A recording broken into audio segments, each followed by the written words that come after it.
여러분들이 콘크리트 건물이라든지요, 모래사장, 그쵸? 이런 또 눈,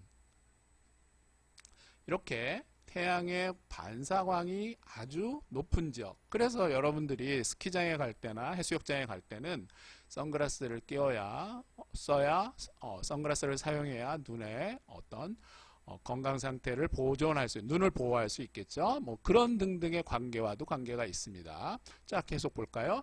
자, 그래서 BI 지수, 브라이트니스 인덱스를 만든 걸 보면 여의도에서도 건물과 그 주변 지역에 있어서의 어떤 이런 값들을 우리가 정량적으로 그 데이터 값들을 비교해 볼 수 있겠고요. 그 다음에는 자, GNDVI라는 것들을 GNDVI를 클릭을 해서 다시 창에다가 데이터 값을 띄워놔주고, 자, 여기에 GNDVI의 높은 값은 흰색으로, 어두운 값은 낮은 GNDVI의 값을 나타내는 것으로 볼 수 있고요. 이를 좀 더 색상의 컬러로 구분하기 위해서, 자, 여기는 Gradient 8 컬러라고 하는 것을 적용해서 우리가 구분해 보았습니다. 자, GNDVI를 통해서 살펴보았을 때 어떤 특이한 사항들을 살펴볼 수 있을까요? 자, 여기 뭐 하천 주변이라든지 또는 공항 주변이라든지 또 하늘공원 주변 상암동 지역이라든지 이런 등등의 GNDVI 값에 의한 공간적인 분포들을 우리가 구분해서 살펴볼 수가 있겠고요. 자, GNDVI는 normalized 되어 있는 인덱스이기 때문에 최소값, 지금 서울시를 2016년 데이터로 구분했을 때에, 자, 잠깐 다시 가볼까요? 여기 최소값과 최대값이 나와 있죠. 최대값이 0.28, NDVI의 경우에 NDVI의 경우에 1이 최대값이라고 했는데, 그럼 대략 한 0.29 정도 되겠죠. 그럼 좀 낮은 값에 해당됩니다. 자, 식생지수가 낮다라는 것은 어떤 의미를 갖는다고 했죠? 겨울 영상이기 때문에 그렇고요. 아마 여러분들이 여름 영상을 가지고 이렇게 분석을 한다면은 좀 더 그 값들이 높게 나타날 걸로 예상이 되고요. 그걸 비교해서 각각의 지역의 어떤 식생의 공간적인 분포가 어떻게 바뀌는지, 또는 당일 시점에서도 여의도를 주변을 볼까요? 자, 여의도가 이렇게 있는데 그 주변 지역으로 이렇게 식생지수가 높은 거는 그 주변이 여의도를 뭐 이렇게 식생에 의해서 도시 열섬을 저감시키는 그런 효과가 있을 겁니다. 자, 이런 내용을 같이 살펴볼 수 있겠고요. 자, 그 다음에는 SAVI, 소일을 고려한 베지테이션 인덱스입니다. 그래서 토양에 관련한 부분들이 어떻게 영향을 미칠까요? 앞에 다른 지수와 차별화된 어떤 지수값들이 또 공간적으로 이렇게 분포됨을 알 수 있고요. 값도 달라졌죠? 네, 그래서 이렇게 각각 다음은 NDWI라는 것을 한번 또 열어볼까요? NDWI는 Normalized Difference Water Index입니다. 워터이기 때문에 당연히 한강이 높은 값을 나타냈죠. 그리고 물이 아닌 지역은 낮은 값을 나타냅니다. 자, 빨간색이 높은 값이니까 워터 인덱스 0.4 정도 되면 완벽하게 물을 포함하고 있는 지역, 식생 지역이 그 물을 같이 포함하고 있는 지역들을 나타내고 있고요. 조금 더 워터 인덱스를 더 자세히 한번 살펴볼까요? 잘 보시면은요, 수분을 어느 정도 포함하고 있느냐라는 것을 위성 데이터를 통해서 분석해 볼 수 있는 공간적인 분포를 나타낸 것이라고 생각하면 되고요.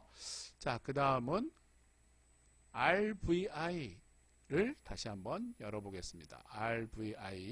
RVI를 열어보면 또 다른 패턴의 이러한 결과물들을 우리가 얻을 수 있겠습니다. 잘 보시면요, 강남 지역은 대부분 그렇죠. 공원이나 식생이 거의 분포하고 있지 않죠. 그런 지역 중에 요 선릉 지역만 이렇게 굉장히 섬처럼 나타나고 있어서 이 지역에 대한 기상연구소의 보고서가 자료실에 올라가 있으니까 참고하면은 도시 열섬 효과 또는 내가 살고 있는 지역이 마포구다, 용산구다, 강동구다. 그러면 그 해당하는 지역에서 여러분들이 많이 봤을 겁니다. 공원도 다녀보고 그러면서. 자, 그럴 때, 자, BI 지수. BI 지수는 뭐라고 나와 있나요? Brightness Index 알고리즘. 그쵸? 그래서 BI 지수라고 했고요. 앞에서도 설명을 했습니다. 어디를 들어가면 이러한 내용들을 살펴볼 수 있었다고요? 헬프에 들어가시면, 자, 메뉴창에 헬프에 들어가서 컨텐츠에서 우리가 소일 또는 BI 지수 옵티컬 안에 해당되는 파라메타들을 이렇게 살펴보시면 되겠고요. 이렇게 분석해 본 결과물들을 활용해서 우리가 여러 가지 응용할 수 있는 분야가 굉장히 많습니다. 어떤 분야에 응용을 할 수 있을까요? 자, 예를 한 가지 들어볼까요? 어떤 지역에 신규 아파트를 개발하려고 합니다. 특히 지금 용산 주변에 공원이 많이 있죠. 미군이 이전을 했고요. 그 다음에 그 열차 주변 그 철도 관련한 공유부지 있는 지역들, 이런 지역들은 굉장히 쾌적한 환경을 유지할 수 있는 해당 지역이 될 텐데, 여기에 주택단지나 상업단지, 도시개발을 하는 데 있어서 기존의 이러한 지수들, 굉장히 많은 지수가 있습니다. NDVI, BI, RVI, 수분에 관련된 지수, 이런 지수들, 특히 여기 SAVI도 같이 한번 살펴볼까요? Soil Adjusted Vegetation Index 알고리즘. 자, 토양이 어떤 지역은 그렇죠. 나무나 풀만 있는 게 아니죠. 드문드문 나무나 가로수가 존재하고요. 그 주변 지역에 특별히 아스팔트나 콘크리트와 같은 도시 구조물이 있거나 또는 토양이 분포하는 지역, 이런 등등에 있어서는 이 지수값에 의한 반사도의 영향으로 어떤 우리가 구분할 수 있는 값들이 있을 겁니다. 어느 지역이 이렇게 좀 높게 나타나는지들을 살펴보시면서 구분할 수 있겠고요. 자, 또 다른 내용을 살펴보면 여러분들이 SAVI에서의 기본적인 알고리즘에 적용하는 식은 어떤 밴드였나요? 잘 보시면요. 레드와 near IR 밴드, 그쵸? 여기에 일정한 파라메타 값들을 넣어주게 되고요. 그 넣어주는 파라메타 값들을 활용해서 우리가 궁극적으로는 SAVI를 생산할 수 있게 되고요. 자, RVI는 아까 뭐라고 그랬죠? Ratio Vegetation Index입니다. Ratio. 그래서 NIR과 IR 팩터, 레드와 레드 팩터. 결과적으로 레드 밴드를 IR 밴드하고 그 비를 나누어주는 값에 의해서 RVI 값을 얻게 되고요. 이 RVI 값을 얻게 된 것을 통해서 우리가 새로운 지도를 생성하고 그 지도를 통해서 공간적으로 좀 더 다른 패턴의 비교가 나타나는지를 살펴볼 수 있습니다. 여기 김포공항 쪽을 보게 되면 공항 주변 지역과 다른 지역을 볼 수 있겠죠. 자, 여기 강남에서 아래쪽 이렇게 살펴볼 수도 있겠고요. 자, GNDVI는 뭔가요? Green Normalized Difference Vegetation Index라고 했고요.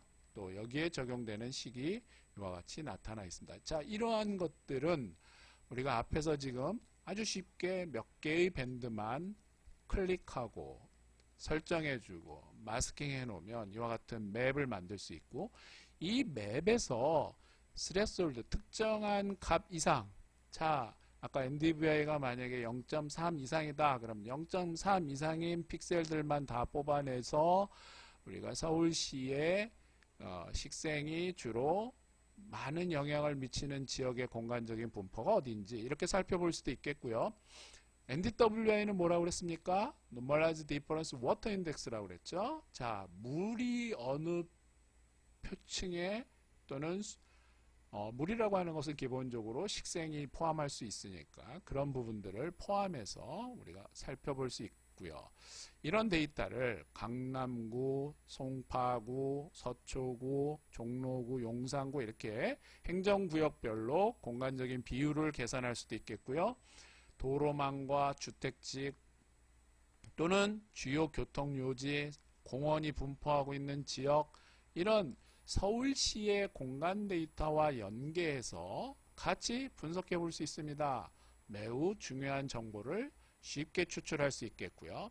우리가 지금 살펴보고 있는 데이터는 어느 한 시점의 공간 데이터를 분석한 거죠. 어느 시점이라고 앞에 말씀드렸죠. 2016년 1월 데이터입니다.